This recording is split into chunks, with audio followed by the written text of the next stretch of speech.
So hello guys, my name is Justin Hernandez from CPE3 and is magko-code tayo ng greenhouse temperature and smart light system and car counter.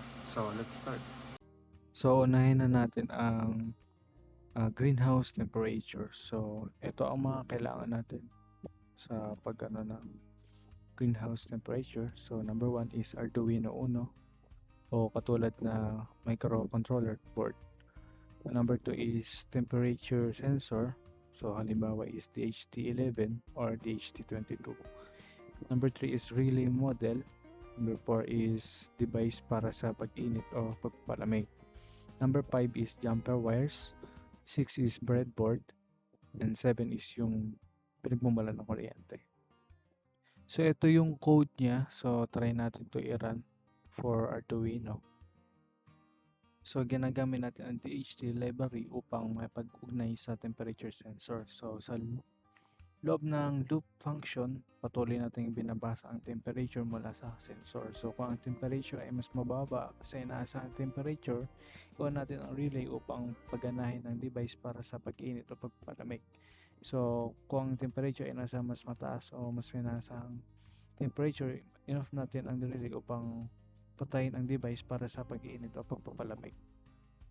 So dito naman tayo sa smart light system. So mga kailangan niya is number 1 is Arduino board, number 2 is relay model, number 3 is light bulb or LED strip, number 4 is jumper wires, and number 5 is power supply.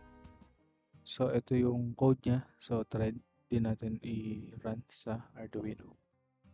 So ito daw pang smart light system ay may kaya ng controller ang gamit ang isang microcontroller tulad ng Arduino. So ito daw po ay maaaring magkaroon ng mga tampok tulad ng pag-adjust ng liwanag batay sa oras, activate sa pamamagitan ng sensor ng kilos o pag-alaw. So ito daw po ay pag-control mula sa isang remote device o tulad ng smartphone.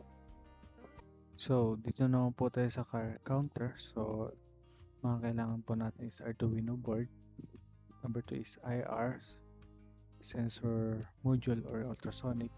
Number 3 is jumper wires. Number 4 is breadboard. And number 5 is LED. So ito naman ang code niya. So try ulit natin i-run to. So ito naman po pag car counter is pagbilang ng mga sasakyan gamit ng Arduino.